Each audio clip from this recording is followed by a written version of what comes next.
हरि हरि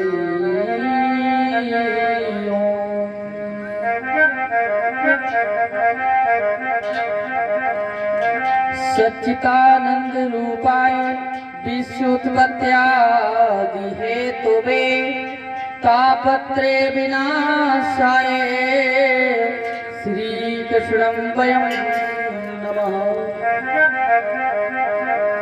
श्री कृष्ण भगवान से विनती बारंबार, लाज रखो संकट हरो शरण प्रदीप कुमार। हे प्रभु कि ऐसो चटक मटक को ठाकुर तीनहु लोकन मेरा।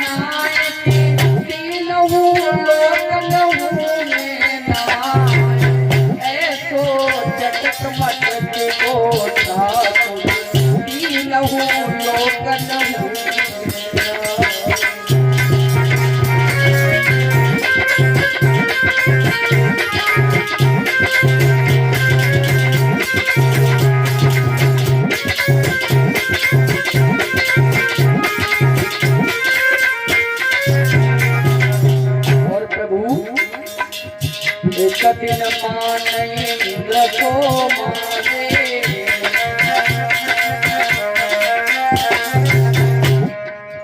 नख ऊपर गोबर धन धारे।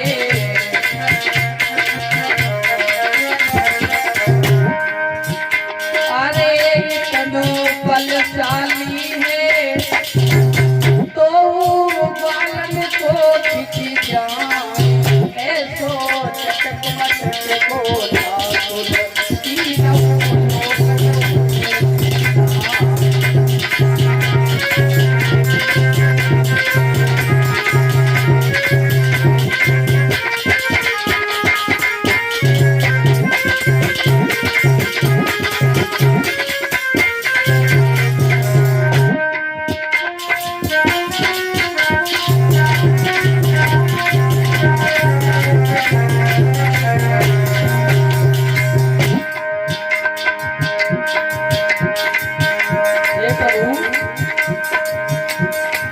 जब जब भीड़ पड़ी संतन परी और प्यास सुदर्शन कहा संभालो। और भयो प्रसाद जो अम्बरीश को दुर्वासा को क्रोध निवारो।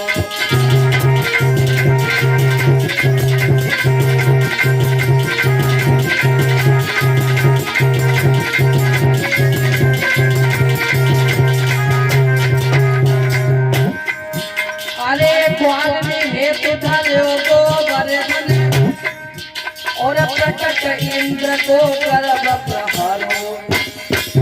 हरे सूर श्याम विनय और कंधे को रंग भूमि में कंस पछारो।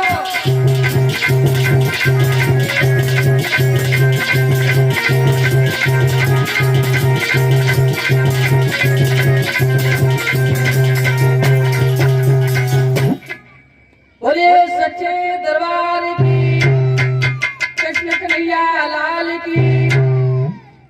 आइए दो बार भगवान का पावन कीर्तन, इसके बाद में थोड़ी देर के लिए कथा में प्रवेश करते हैं। भैया सभी लोग मीठी मीठी ताली बजाते हुए बोलेंगे।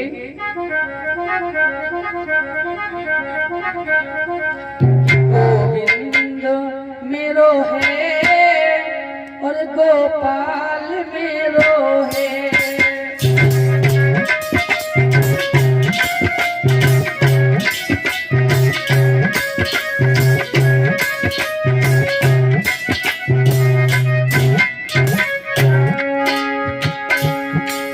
City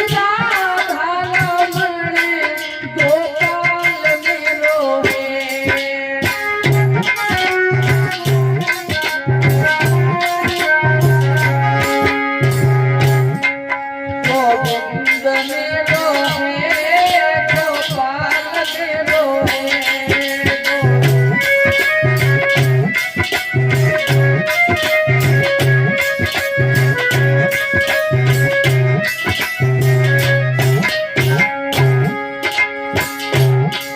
गोविंद मेरो है गोपाल मेरो है श्री राधा रमण गोपाल मेरो है। गोविंद मेरो है गोपाल मेरो है।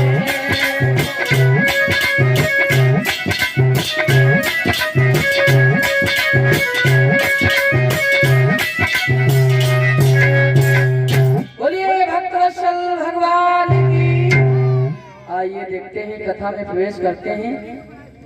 जिस समय भगवान ने पूतना का वध किया, यशोदा मैया ने कुछ ग्वाल वालों ने बताया और यशोदा मैया भाग करके गई और जाकर के भगवान को उठा लिया और भगवान को दुआएं देने लगी। हे प्रभु, बड़ी तेरी कृपा है जो मेरा लाल बच गया। इतनी विशाल राक्षसी अगर मेरे पुत्र के ऊपर गिर जाती तो पता नहीं क्या होता, अनर्थ हो जाता।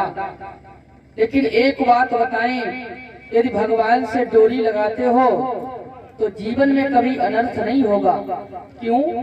बताया तो ये है कि सीप की चाप सकई को तासु और बड़ रखवार रमापति जासु।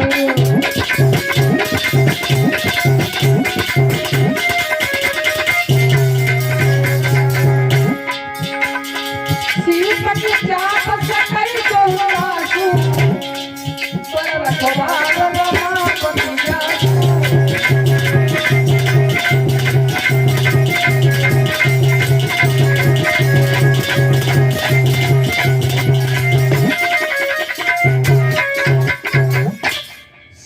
पकी चाप सकई को तासु और बड़ रखवार रमापति जासु।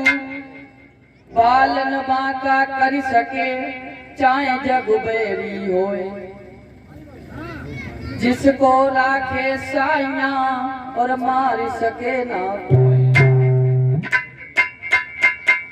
यशोदा धन्यवाद देती है, कहती है परमात्मा तेरी बड़ी कृपा है। और इधर पूतना जो घर में आई थी और जाकर के जब कन्हैया को जब लेकर के गई, पहले तो बड़ी सुंदर थी और बाद में उसने बहुत विशाल राक्षसी का रूप धारण किया। तब भगवान कन्हैया ने उसके दूध का पान किया, वो भी जहर के, और जहर के साथ ही साथ में उसके प्राणों को भी खींचा। और पूतना जब धड़ाम से गिर गई, उसका प्राणांत हो गया। लेकिन कितनी विशाल थी पूतना, बताएं परीक्षित महाराज। पूतना का शरीर इतना था, प्रेम सागर में प्रमाण मिला है, पूतना 3 किलोमीटर में पड़ी है फैली। अब 3 किलोमीटर अंदाजा लगाओ, एक कोस हो। प्रेम सागर में प्रमाण मिला कि 3 किलोमीटर में फैली हुई है। इतनी विशाल राक्षसी थी। बाद में नंद बाबा, सभी ग्वाल बाल सब आते हैं, पूतना को देखते हैं, कहते हैं अब ये तो एक चिता बनाने लायक है ही नहीं, अब क्या करें।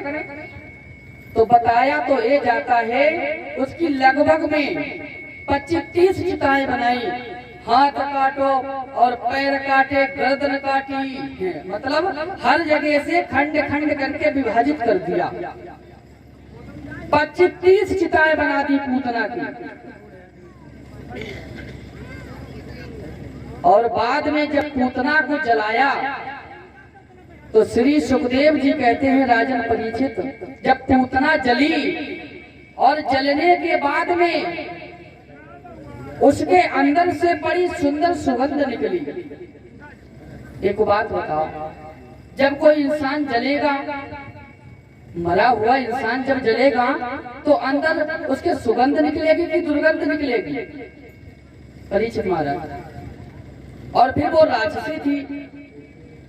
भाई जब जलेगी तो दुर्गंध निकलेगी ना, महक आएगी, लेकिन जब पूतना जलाई गई तो उसके अंदर दुर्गंध नहीं आई, सुगंध आई, जैसे मानो कि किसी ने धूप बत्ती लगाई है, ऐसी महक आई। इस पर परीक्षित महाराज शंका कर देते हैं। शंका की बात है। परीक्षित महाराज कहते हैं गुरुदेव ये बात मेरे समझ में नहीं आई, कहाँ मांस और मदिरा खाने पीने वाली वो औरत, उसके अंदर सुगंध कैसे आई? ये तो मान ही नहीं सकता हूं मैं। नॉर्मल इंसान भी खत्म हो जाए उसके भी अंदर दुर्गंध आएगी, लेकिन उसके अंदर सुगंध कैसे आई? तो श्री सुखदेव जी कहते हैं राजन परीक्षित तुम्हें नहीं मालूम है, जिसका दूध भगवान ने पान किया है तो वो राक्षसी कहाँ रह गई? भगवान ने उसे अपनी माँ का दर्जा दे दिया। जब भगवान ने अपनी माँ का दर्जा दिया तभी उसके अंदर से दुर्गंध नहीं सुगंध आई। राक्षसी स्वभाव जो था वो सब नष्ट हो गया, एक माँ बन गई थी पूतना, और दूध वही पान कराएगी औरत जिसका जो पुत्र होगा। हाँ, दूध वही स्त्री पिलाएगी जिसका पुत्र होगा। तो पूतना माँ बन गई थी। लेकिन एक बात और बताएं, पूतना जो थी इसने जहर का दूध भगवान को क्यों पिलाया? भाई कोई लड़ाई होगी, कोई बुराई होगी, बिना मतलब से कोई इंसान किसी को नहीं मारता है। बचपन की बुराई जवानी पे निकलती है और जवानी की बुराई बुढ़ापे पे निकलती है, और कभी कभी बुढ़ापे की बुराई मालूम दूसरी पीढ़ी में निकल जाती है। देखा होगा आपने, हर कोई दांव रखे रहता है। तो पूतना जो थी, बता दें, पूतना जो थी राजा बलि की पुत्री रतनमाला थी। बहरोचन का जो पुत्र था बलि, तो रतनमाला एक बार सखियों के साथ में छत पर खड़ी थी, तभी भगवान विष्णु ने 52 अवतार धारण किया था, 52 अंगुल के बने, और जाकर के देवताओं के कहने के आधार पर बलि के द्वार पर पहुंच गए। महाराज बलि ने कहा, हे महात्मन आप मांगे, क्या मांगना चाहते हैं? भगवान 52 कहने लगे, हम ऐसे नहीं मांगेंगे, पहले आप तिरवाचा भर जाएं। तिरवाचा? तिरवाचा ऐसी क्या बात है? खैर कोई बात नहीं। तिरवाचा नाथ में भरता हूँ और मैं अपना वचन निभाऊंगा, और स्वागत गुरु की खाता हूँ, नहीं पीछे कदम हटाऊंगा।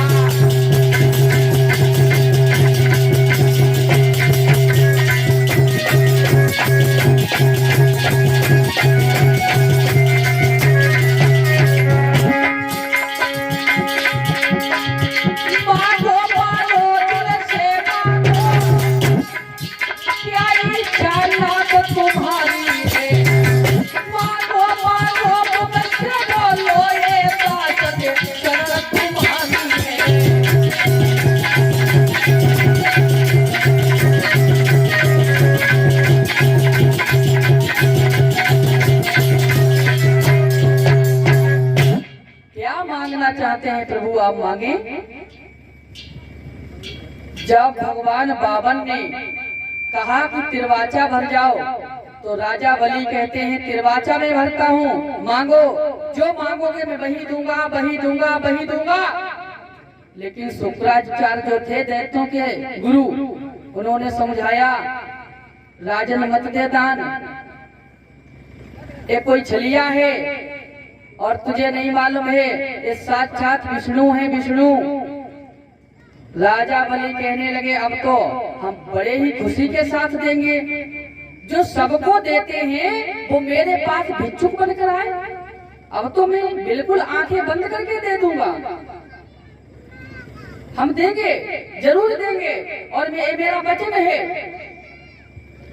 और जब 52 अंगुल के थे भगवान, तब छत पर रत्नमाला देख रही थी ये सब, और उसने सोचा बड़ा सुंदर बच्चा है, जी चाहता है इसको दूध पिलाएं। उसने सोचा, तो भगवान ने उसकी बात स्वीकार कर ली। तथास्तु, ऐसा ही होगा, हम तुम्हारा दूध पान किए करेंगे। कब? द्वापर युग में। और बाद में जब तिरवाचा भरवाने के बाद 52 अंगुल के जो भगवान थे, उन्होंने जब विराट रूप धारण किया, तब रत्नमाला ने देखा, अरे ये बालक है, ऐसा बालक होता है, इतना विशाल बालक, और इसे तो जी चाहता है जहर पिला दिया जाए, इतना विशाल बालक। तो भगवान ने कहा हम तुम्हारा जहर भी पिएंगे। तो जहर और दूध दोनों पान किए थे रत्नमाला के। तो वही राजा बलि की पुत्री रत्नमाला थी। और बाद में राजा बलि ने जो वचन दिया था, 52 अंगुल के जो भगवान थे, उन्होंने 3 कदम पृथ्वी मांगी केवल। पहला कदम रखा, पूरी पृथ्वी लोक नाप ली, और दूसरे कदम में स्वर्ग नाप लिया। अब तीसरा कदम कहाँ धरे? तो बाद में महाराज बलि जो थे वो चालाक थे, उन्होंने एक बात कही, राजन ने एक बात कही, है प्रभु हम तुम्हें बताए तीसरा कदम आप कहाँ रखें, एक बात बताओ, धन बड़ा होता है कि धनी बड़ा होता है? भगवान कहने लगे, वारे वाह, फंसा दिया। धन नहीं बड़ा होता है, धनी बड़ा होता है। भाई धन के उसके धन तो उसके अधीन है, और धनी मालिक है। तो बलि ने कहा, जब 2 कदम में मेरा धन है तो 1 कदम में भी हूँ, मुझे नाप लो। तो जैसे सर के ऊपर पैर रखा तो पाताल लोक में लेकर के चले गए भगवान। और बताया जाता है पाताल लोक में ही राजा बलि को स्थान दिया, और पाताल लोक में ही अपने सभी साथियों के साथ में, परिवार के साथ में राजा बलि रहने लगे। और भगवान विष्णु वहां से चले आते हैं। इधर पूतना का जब वध हुआ, भगवान कन्हैया और उनके भैया जो रोहिणी के जो पुत्र थे, दोनों भैया पालने में खेल रहे हैं, लेटे हुए हैं। और इधर जब कंस को पता चला कि पूतना भी मर गई, जो भी हमने और राक्षस भेजे थे वो भी नहीं आए, तो उसने एक राक्षस को भेजा, सकटासुर को भेजा। जब सकटासुर गया तो भगवान कन्हैया ने उस राक्षस को मारा। कैसे मारा? वो सकट पर बैठा और एक अंगूठे से उछाल दिया उस सकट को, और जाकर के यमुना में गिरा, उसका प्राणांत हो गया। और इसके बाद में कंस ने एक तृणावर्त नाम के राक्षस को भेजा। जब 27 दिन के भगवान हुए, तब एक तृणावर्त नाम का राक्षस भेजा। तृणावर्त राक्षस ऐसा था, बवंडर बन करके चलता था, आंधी तूफान बन करके चलता था। और जाकर के क्या किया मालूम?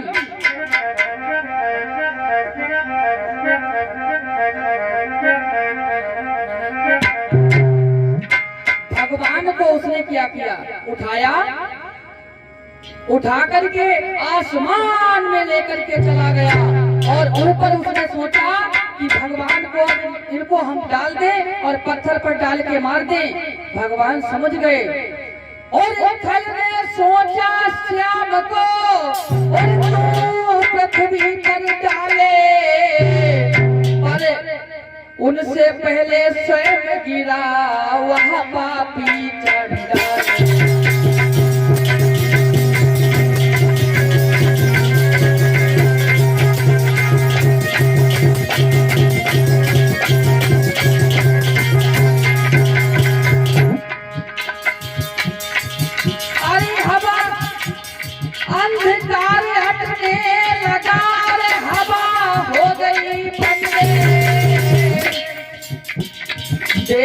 फल की लहर पर खेल रहे गजचंद्र।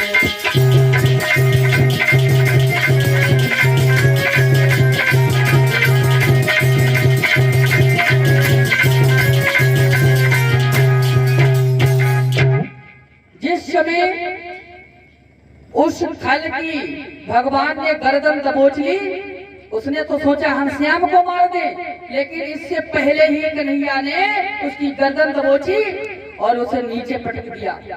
आकर के शिला पर गिरा, उसका प्राणांत हो गया। उसके ऊपर से भगवान कन्हैया खेल रहे हैं। और इधर जब ग्वाल वालों ने बताया यशोदा मैया तुम्हारा पुत्र बाहर, और इधर यशोदा भाग करके गई, अपने पुत्र को उठाया, फिर भगवान को धन्यवाद देने लगी। और इधर यशोदा मैया जो थी, यशोदा मैया ने सब ग्वाल वालों का न्योता किया। सभी ग्वाल वाल आते जाते हैं हिल मिल करके।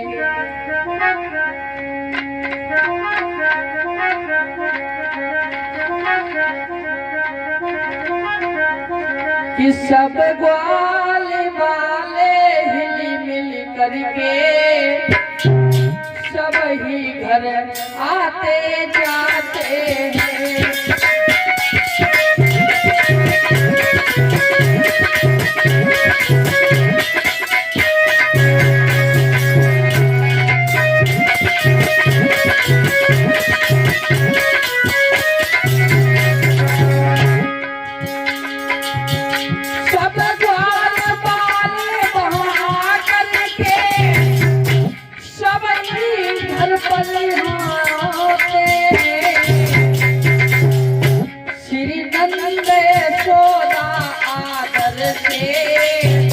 उन्हें को भोजन करवाते हैं।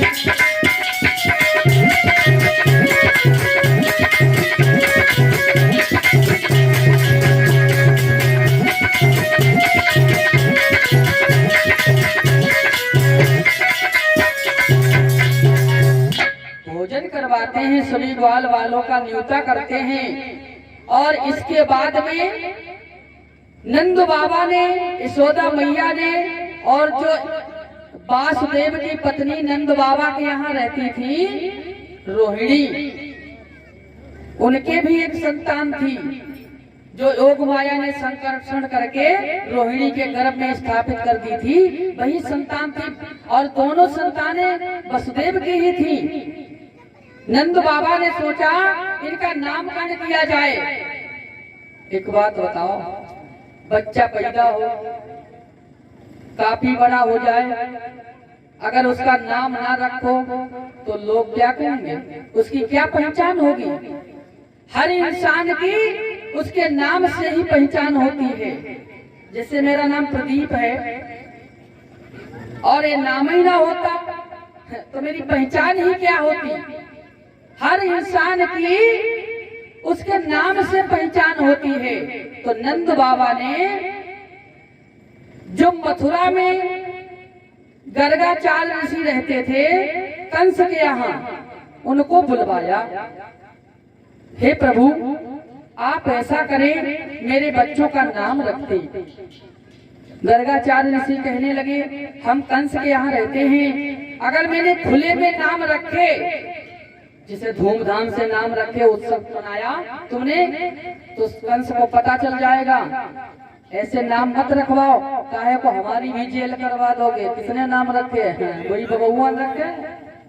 वैसे बाबा लोगों को जेल में डाल देती है। ऐसा करो, खुलेआम न रखवाओ नाम। फिर क्या करें?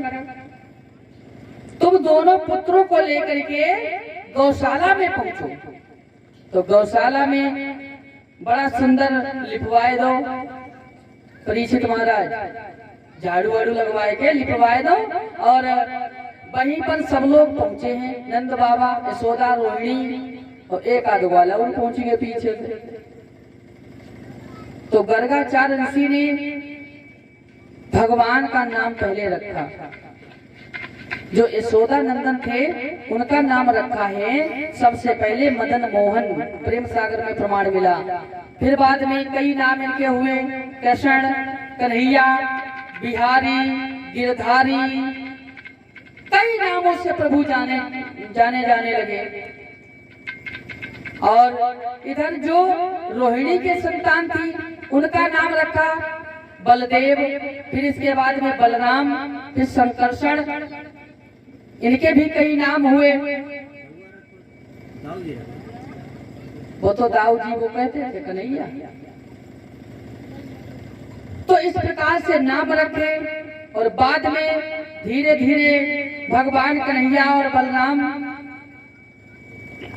पालना में खेलते हैं और एक दूसरे में बातें भी करते हैं, और कोई राक्षस आ जाता है उसको भी मारते हैं।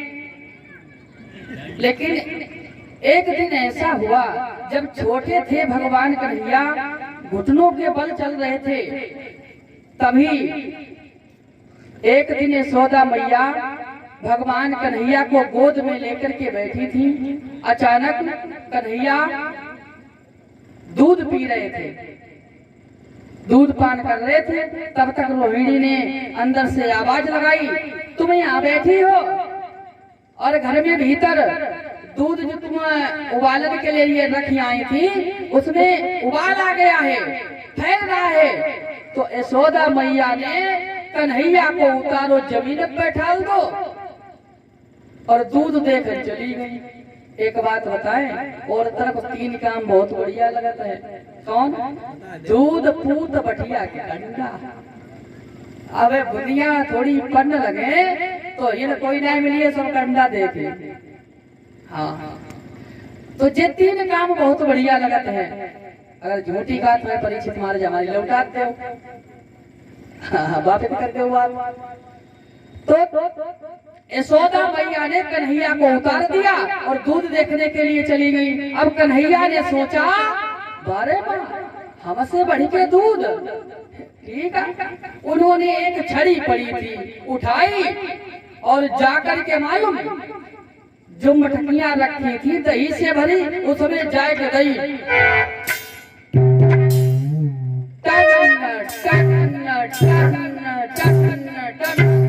सब मटकियां फोड़ गई छड़ी से। अब दूध की दही मही की वहां घर में कीच सी हो गई। अंदर से यशोदा मैया निकली, दारी के तूने जी मटकियां फोड़ गई। चलो और मटकियां फूट गई कोई बात नहीं, लेकिन इनमें एक हमारी पुरानी मटकी थी, वो भी सास की हती मटकी, वो फोड़ दे तूने निशानी। आज हम तुझे छोड़ेंगे नहीं, आज हम तुझे बांध के रखेंगे, हम नहीं छोड़ेंगे। यशोदा मैया भाग करके पकड़ने को करी, कन्हैया भागते रहे, इधर उधर पकड़ाई नहीं दी। बाद में यशोदा जब थक जाती हैं, बैठ जाती हैं, तो कन्हैया ने कही यशोदा मैया बड़ी परेशान हो गई, अब ऐसा करे पकड़ाई दे देते हैं। तो भगवान कन्हैया ने पकड़ाई जब दी तो यशोदा एक रस्सी छोटी सी उठाए के लाई, कन्हैया को बांधने लगी। देखो भगवान को बांध रही है यशोदा, और भगवान को बांधना कोई सरल बात है क्या? कोई सरल बात नहीं है भगवान को बांधना, और भगवान बहुत आसानी से भी बंध जाते हैं।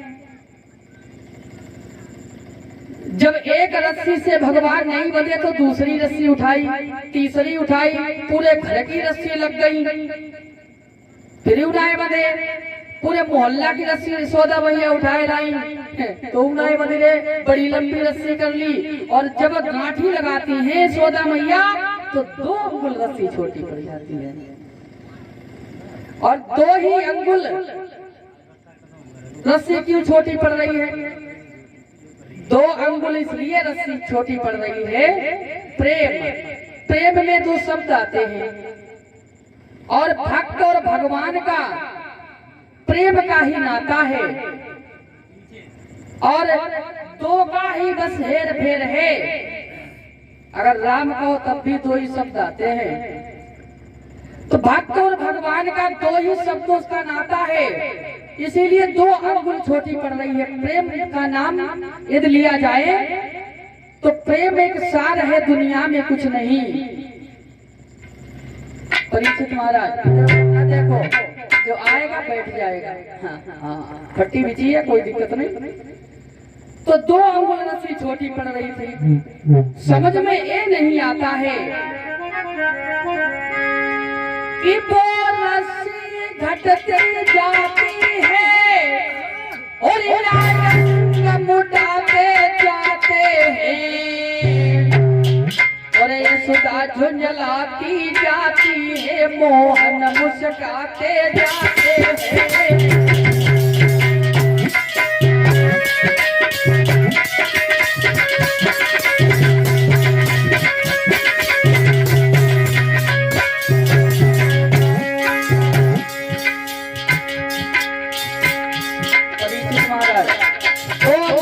छोटी पड़ रही है, वो रस्सी घटती जाती है या अंग मुटाते जाते हैं।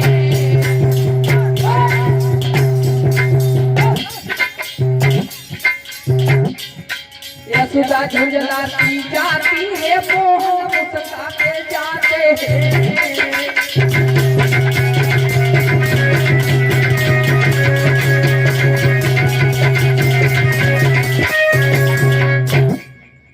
झुंझला रही है, कह रही आज मैं तुझे नहीं छोड़ूंगी, बांध कर ही रखूंगी।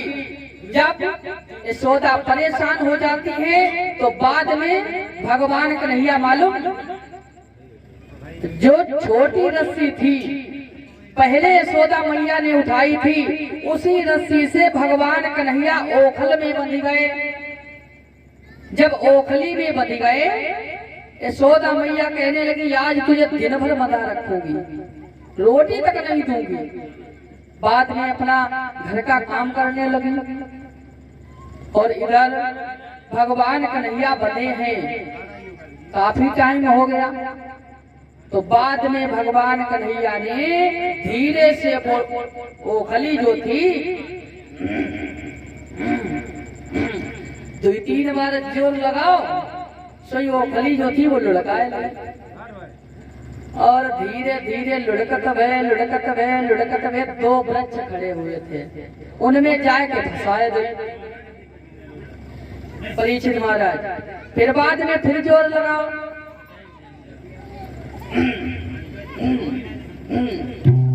जैसे ही जोर लगाओ तो वो वृक्ष जो थे वो इधर उधर गिर पड़े।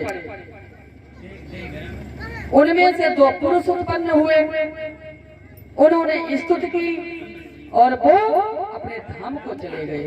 लेकिन एक बात बताएं, वो पुरुष थे कौन? कौन थे वो पुरुष? ये दोनों थे नलकूबर मणिग्रीव कुबेर के पुत्र थे और भगवान शंकर के वरदानी थे। एक बार इन दोनों ने एक महात्मा का अपमान कर दिया। किसका कर दिया? एक बार अपनी पत्नियों के समेत परीक्षित महाराज एक तालाब में स्नान कर रहे थे। इनकी 2 पत्नियां थी, उनके साथ में स्नान कर रहे थे, विहार कर रहे थे। वो भी कैसे मालूम? दोनों पत्नियां भी लगी थी और वो भी दोनों लगी थे, स्नान कर रहे थे। उधर से देव ऋषि नारद आ रहे थे बीड़ा बजाते हुए। कैसे?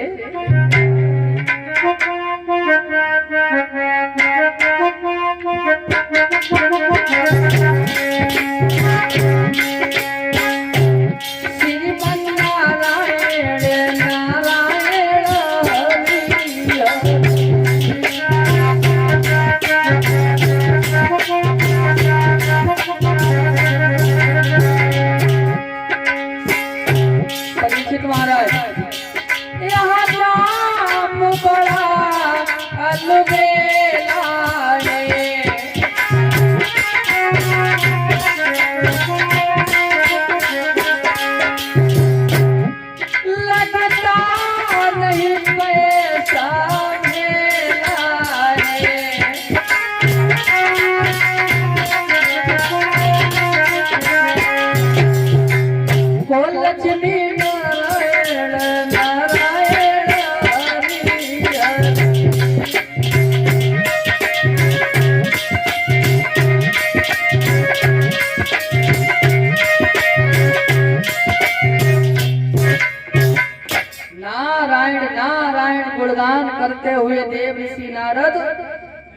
उसी तालाब के समीप पर पहुंच गए।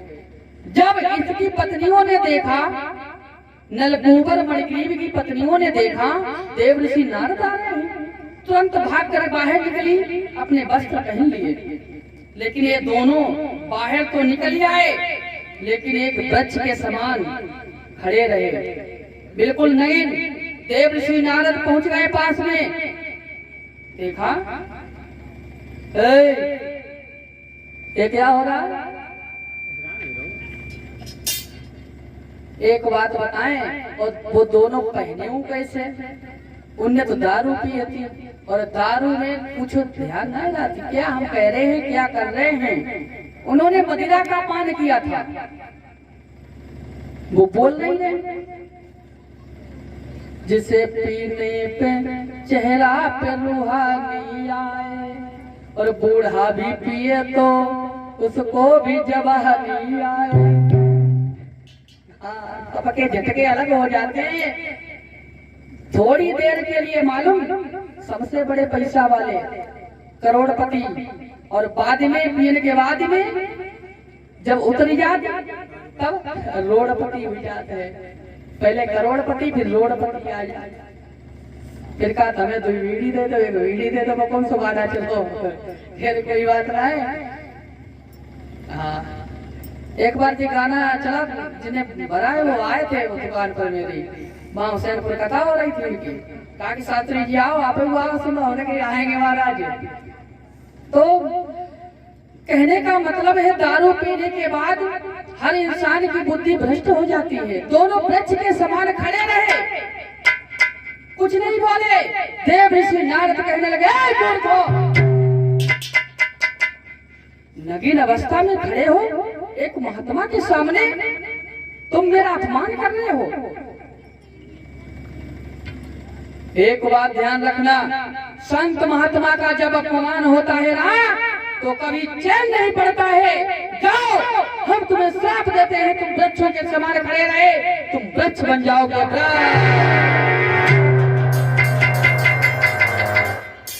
जब कहा वृक्ष बन जाओगे, तो दोनों पैरों पर गिर पड़े। उतरी गई, तनिक देर उतरी गई। जब श्राप का नाम लिया तो उतरी गई और पैरों पर गिर पड़े। कहने लगे, हे प्रभु मुझे माफ करना, आपने मुझे श्राप दे दिया। मैं तो ये समझता हूँ साधु महात्मा कभी श्राप नहीं देते हैं। मैं तो ये सुनता हूँ वो बात भी सत्य है कि संत हृदय नवनीति समाना।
तरीका से होता है। संत महात्मा शील स्वभाव के होते हैं और आपने मुझे श्राप दे दिया। लेकिन एक बात बताएं, संत महात्मा श्राप जरूर देते हैं, जगत कल्याण के लिए देते हैं। जब श्राप देते हैं तो जगत कल्याण के लिए श्राप देते हैं। देव ऋषि नारद कहने लगे, हम तुम्हें श्राप तो दे चुके हैं, ये मेरा मिथ्य नहीं होगा। क्यों? मोर बचन चाहे परी जाए फीका, और संत बचन पत्थर की लीका। संतों का वचन कभी मिथ्य नहीं होता है, झूठ नहीं होता है। इसीलिए श्राप तो मेरा सत्य होगा, लेकिन तुम्हारा उद्धार स्वयं भगवान करेंगे तुम्हारा आकर के। तो वही नीलकुंवर मणिग्रीव दो वृक्ष थे, उन्हीं का भगवान ने उद्धार किया। और इधर यशोदा मैया ने जो आवाज सुनी वृक्षों की तो भाग के द्वारे पहुंची, सो ओखली से जाए के खोलो, भगवान कन्हैया को चुपकार लगी। हे प्रभु तेरी बड़ी कृपा है, असीम अनुकंपा है प्रभु, मेरा लाल बच जाता है बार बार, पता नहीं कौन कौन आया, कहीं वृक्ष गिरते हैं, कहीं राक्षस आते हैं, प्रभु की बड़ी कृपा है जो मेरा लाल बच जाता है। इस प्रकार से भगवान कन्हैया लीलाएं करते हैं, क्रीड़ाएं करते हैं। आइए दो बार भगवान का पावन कीर्तन, इसके बाद में कथा।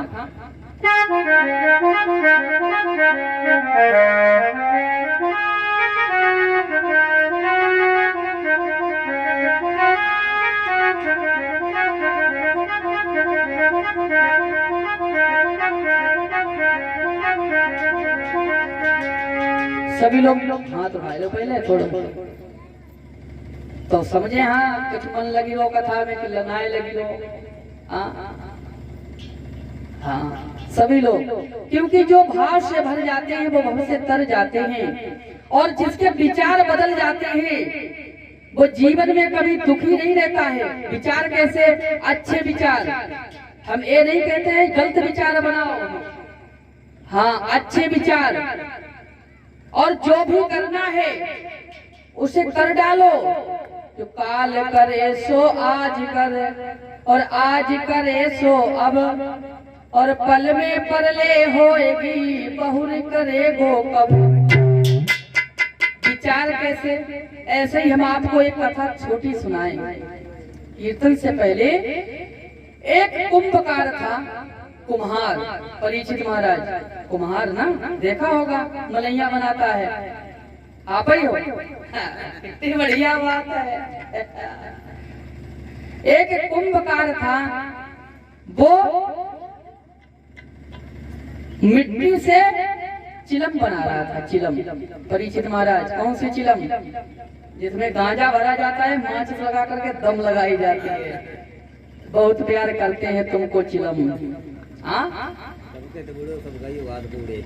तो चिलम बना रहा था, उसकी पत्नी अंदर से आ गई, कहने लगी देखो मई जून का महीना है, गर्मी का महीना है, तुम ऐसा करो चिलम ना बनाओ, सुराई ज्यादा बिक्री होगी सुराई की। ऐसा ही तो होता है, सीजन पर काम करते हैं सब लोग, सुराई की ज्यादा बिक्री होगी, तुम सुराई बनाओ। तो कुंभकार ने बात मान ली। आप मानते करे परीक्षित महाराज? मान ले तो ये, हाँ तो ठीक है। तो कुंभकार ने चिलम की जगह सुराई बनाने चालू कर दिया काम, सुराई बनने लगी। तो मिट्टी ने एक आवाज दी, भैया कुंभकार एक बात बताओ, थोड़ी देर पहले अभी आप चिलम बना रहे थे और इतनी जल्दी सुराई काहे को बनाने लगे? तो कुंभकार कहने लगा हमारे विचार बदल गए। विचार? तो मिट्टी ने कहा तुम्हारे विचार बदले, लेकिन हमारा तो जीवन बदल गया। अच्छा जीवन कैसे बदल गया? मिट्टी ने कहा अगर हम चिलम बनते, अगर हम माना कि चिलम बनते तो उसमें लोग गांजा भरते, फिर माचिस लगाते और पीते। अंदर की मिट्टी जो होती है वो जलती रहती है, चिलम के अंदर की मिट्टी जलती रहती है। तो हम अगर चिलम बनते तो हम स्वयं जलते, और जो पीने वाले हैं ना उनको भी जलाते। जलते हैं ना अंदर से, गुस्सा आती है, लाल आंखें रहती हैं चिलम पीने वाले की। तो अगर हम चिलम बनते तो अपने आप स्वयं जलते और दूसरे को भी जलाते। अब हम क्या सुराई बन गए हैं, इसमें ठंडा जल भरा जाएगा और शीतल जल जो है सब लोग ग्रहण करेंगे, पिएंगे, तो सब लोग शीतल बने रहेंगे और हम स्वयं नन्हे शीतल बने रहेंगे। हाँ तो इसीलिए विचार बदलना चाहिए। हर किसी के विचार अच्छे कामों के लिए होने चाहिए। हाँ परीक्षित महाराज बोल लीजिए कीर्तन एक छोटा सा। जो भाव से भर जाते हैं वो भव से तर जाते हैं।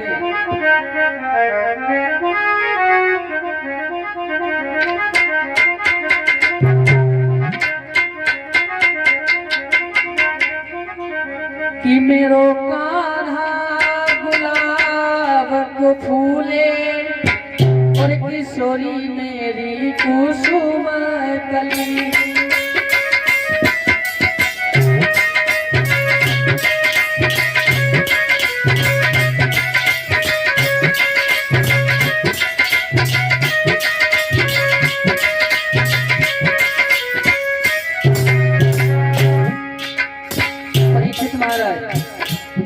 मेरो कान्हा गुलाब को फूल किशोरी मेरी कुसुम कली। मेरो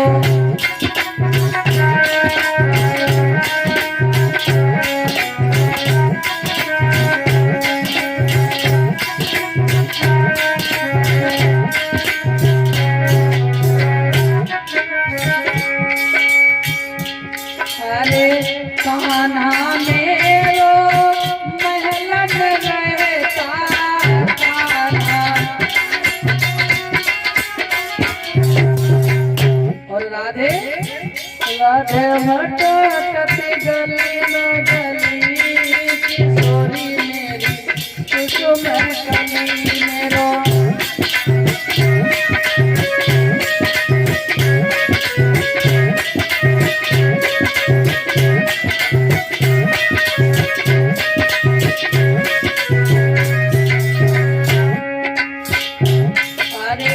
कान्हा मेरो माखन खावे कान्हा। और राधे राधे खावे बिजली की गली किशोरी मेरी कुसुम कली।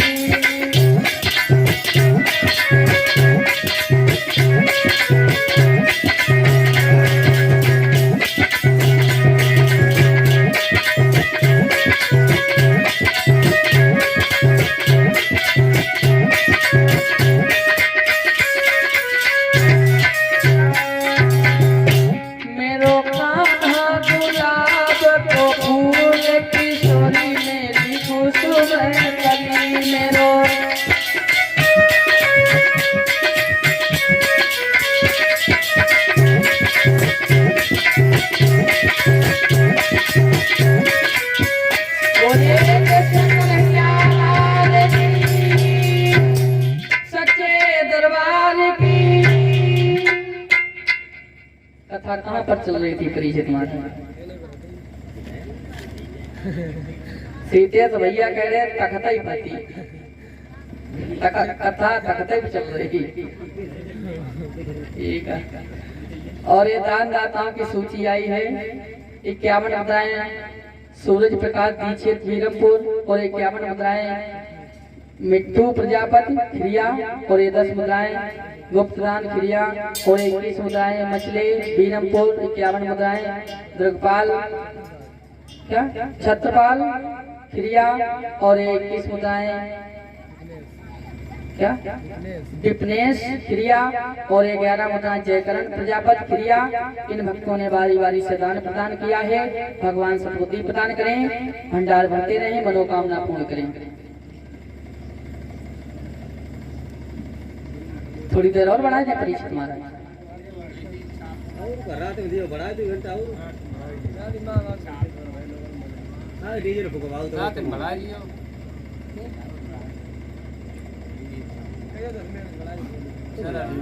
चलो 10 मिनट। इधर भगवान कन्हैया नाना विषय लीलाएं करते हैं। एक दिन भगवान कन्हैया ने अपने घर में ही चोरी की। अपने घर में कैसे चोरी की बताएं? मटकिया में माखन रखा था और उस मटकिया में जो माखन रखा था बड़ा सुंदर था माखन। भगवान कन्हैया ने सोचो ऐसे माखन खान से मजा ना आया थी, कछुआ जी चोरी करके देख ले। जैसे आप लोग बच्चों को रुपए दो तो वो भी खर्च करेंगे दुकान पर और कछु एक आध रुपया उठाए कैसे ही ले लेंगे। बच्चे हैं, शैतानी करते हैं। तो भगवान कन्हैया ने उस मटकुरिया को उतार लिया और माखन खाने लगे। खाते रहे, माखन खाते रहे और माखन खाओ सो खाओ, लेकिन उस माखन को हाथन में रगड़ी रगड़ी गालन पर और लगाए लो, वो बहुत बढ़िया लगी लो। तब तक यशोदा मैया अंदर से निकल के आई, अरे तूने माखन खाया, लेकिन एक बात बताएं, उस टाइम भगवान कन्हैया से एक बात झूठ निकली गई। कहा कि मैया मैंने माखन नहीं खाया, माखन नहीं खाया। तो तूने माखन नहीं खाया, तेरे मुख पर माखन कैसे लगा? मैया मैं तो चीटियां निकाल रहा था। चीटियां? अच्छा, चीटियां निकाल रहा था, झूठ बोल रहा है। नहीं मैया मैंने माखन नहीं खाया। और कहती है भगवान कि सो मैया मोरी मैं नहीं माखन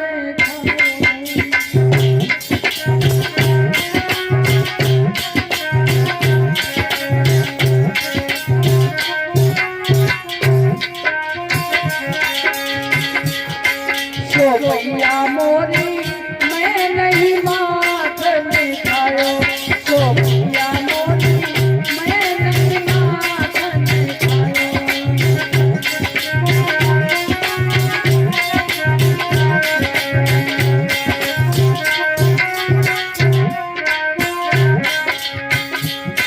और मैया मैं नहीं माखन खायो,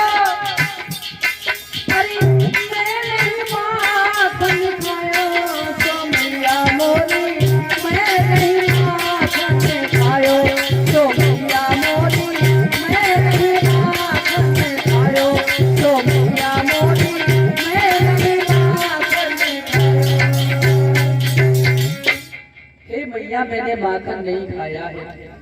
अच्छा एक बात बता, तूने माखन नहीं खाया तो फिर माखन किसने खाया? मटकुरिया में माखन है ही नहीं। हे मैया माखन मैंने नहीं खाया है, फिर किसने खाया? तुम्हें नहीं मालूम, हर के घर में मालूम एक कजरी बिल्ली रहती है, उसने माखन खाया। बोले कि मैया घर में कजरी बिल्ली और बेहद चोरनी कहाती है।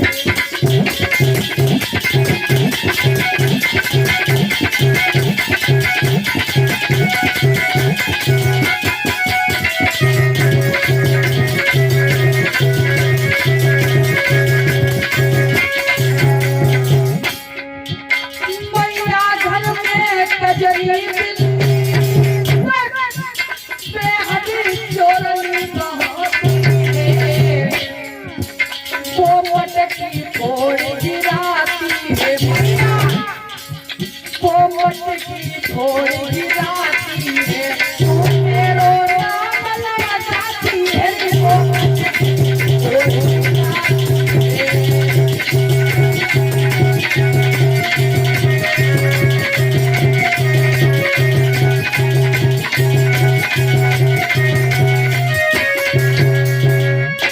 कजरी बिल्ली एक घर में रहती है, वो माखन खाती है, मैंने माखन नहीं खाया। यशोदा मैया कहने लगी कोई बात नहीं, नहीं माखन खाया कोई बात नहीं, जा। यशोदा समझ तो गई, अब जब मान ना रहे तो हट कर ले तो कोई बात नहीं। तो इस प्रकार से भगवान कन्हैया ने अपने घर में सबसे पहले चोरी की थी माखन की। अब शाम को आप लोग देखेंगे सब ग्वालों ने मिलकर के गांव में चोरी की। वो किनके यहाँ चोरी की ये शाम को बताएंगे। हाँ, सब ग्वाल वालों की एक टोली बनती है, इसके बाद में इधर उधर गांव में माखन चुराएंगे। शाम को देखेंगे बड़ी धूमधाम से लीला होगी और माताएं बहनें अगर होए तो थोड़ो दही ले आइयो, थोड़ो थोड़ो दही ले आइयो, जिससे भगवान का भोग लग जाए। ठीक है, परीक्षित महाराज आरती प्रज्वलित कर लो। अब घड़ी तो टाइम बता चुकी और याद करो घर जाने की, और शाम की बात रही बाकी बस इसी जगह आ जाने की।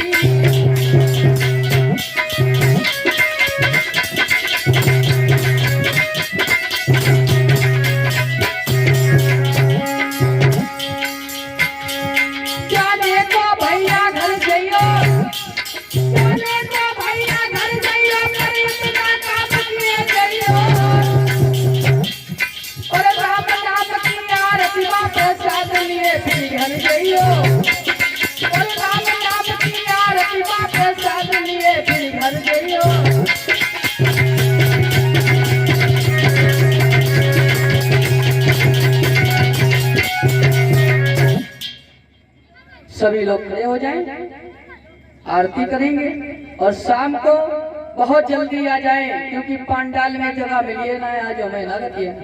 जो जल्दी आ जाइए तो जल्दी बैठ जाइए, नहीं तो पीछे खड़े होना पड़ेगा। हाँ, सब लोग आ जाएं जल्दी से जल्दी। हाँ, अच्छी बात है।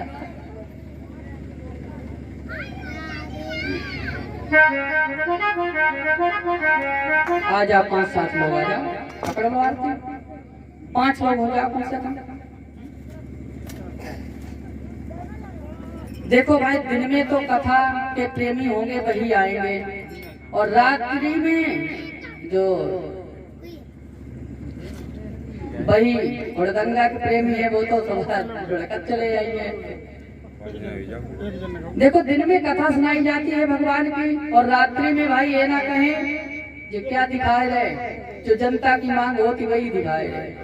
हाँ, थोड़ी बहुत हंसी मजाक भी ना हो तब भी नहीं अच्छा लगेगा। बैठे रहेंगे चुप, बाद में कहेंगे क्या मजा नहीं आया। हाँ, परिचित महाराज सभी लोग प्रेम से बोलेंगे, मीठी मीठी ताली बजाते हुए आरती। बच्चों इधर आ जाओ, नीचे नीचे आओ, फटाफट नीचे आओ। ए बेटा खड़े हो जाओ, कबूतरी खाना है।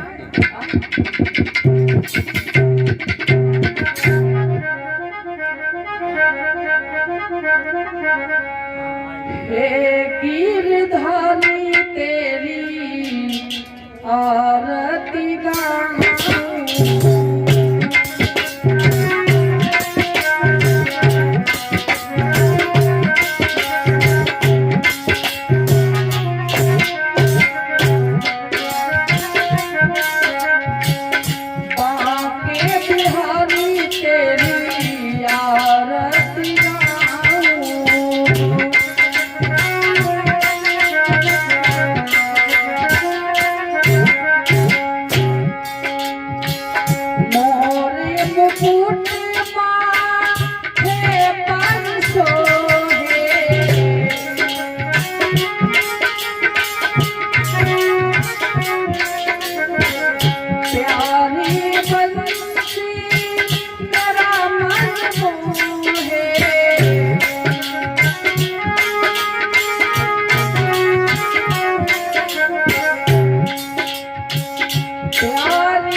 दिल में बसाऊं।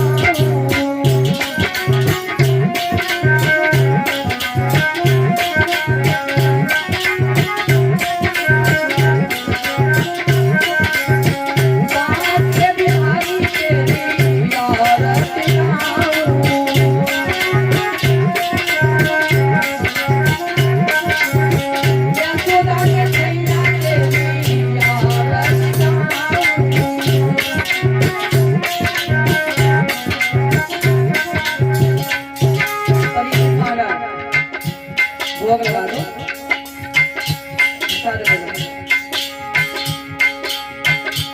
आओ आओ प्रभु जी भोग लगाओ प्रभु जी तेरा बना शादी लिया चल के भोग लगाई जाना।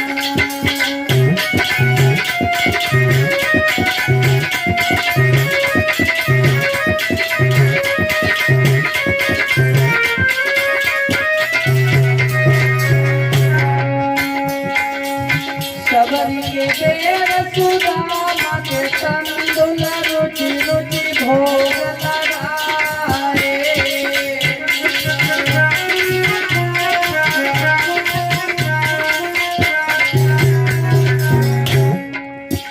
ऐसा भोग लगाओ गिरधारी सब अमृत हो जाए।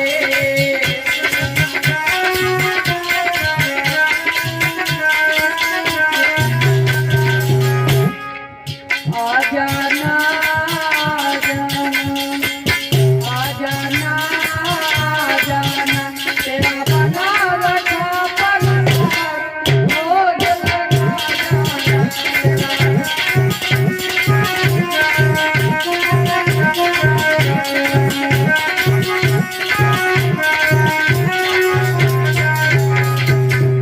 राधा रानी की जय महारानी की जय।